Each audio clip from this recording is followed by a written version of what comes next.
அது கன்ஃபார்மாக வந்துட்டு நல்லா யூஸ் ஆகுற மாதிரி தான் எனக்கு தெரியுது. என்ன ரீசன் அப்படின்னா, அந்த மாதிரி தான் வந்து நான் செட் பண்ணி வச்சிருக்கிறேன்.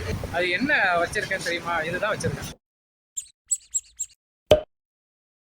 இன்னைக்கு டே 1:15 மார்னிங் ஷிஃப்ட் வந்துட்டு போகல.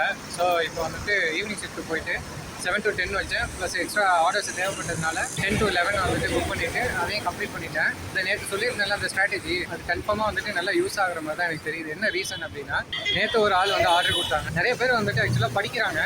வண்டி மூவ் ஆகிட்டு போகிறதுனால அவங்களால கேதர் பண்ண முடியலையா என்னன்னு தெரியல. அந்த நம்பரை, இந்த மொபைல் நம்பர் கொடுத்து வச்சிருக்கேன், வாட்ஸ்அப் நம்பர். ஸோ அவங்க வந்துட்டு சும்மா ஒரு ஹாய்னு மெசேஜ் போட்டாலுமே ஆட்டோமேட்டிக்காக வந்துட்டு அவங்களுக்கு ஒரு வெல்கம் மெசேஜ் ரிசீவ் ஆகிடும். அந்த மாதிரி தான் வந்து நான் செட் பண்ணி வச்சிருக்கிறேன். இன்றைக்கும் வந்துட்டு ஒரு ஆள் நோட் பண்ணிவிட்டு நான் பார்த்துட்டு உங்களுக்கு நான் மெசேஜ் பண்ணுறேன் அப்படிங்கிற மாதிரி சொல்லியிருக்கிறாங்க. நிறைய வந்துட்டு என்கொயரிஸ் வருது நமக்கு.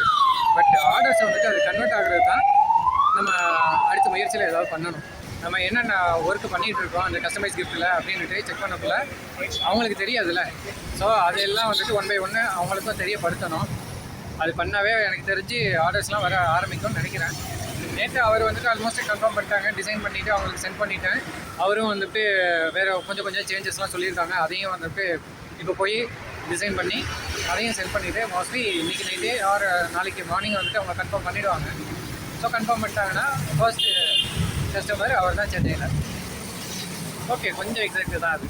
அது என்ன வச்சுருக்கேன்னு தெரியுமா? இதுதான் வச்சுருக்கேன். அவ்வளோதான், சிம்பிளாக. நான் பாட்டி தான் ரைட் பண்ண போகிறேன். பின்னாடி இது இருக்க போகுது. தேவைப்படுறவங்க பார்த்துக்க போகிறாங்க, தேவைப்படாதவங்க அப்படியே மூவ் ஆகிட்டு போயிட்டு இருக்க போகிறாங்க. நானும் அதே மாதிரி தான். தேவைப்படுறவங்க எனக்கு மெசேஜ் பண்ணட்டும். மெசேஜ் பண்ணுறவங்களுக்கு நான் ரிப்ளை பண்ண போகிறேன். ஆறு எனக்கு எதுவும் அதை பற்றி டீட்டெயில் கேட்டாங்கன்னாலும் சொல்ல போகிறேன். அது இல்லாமல் எனக்கு என்ன ஒன்றுமே இல்லையே.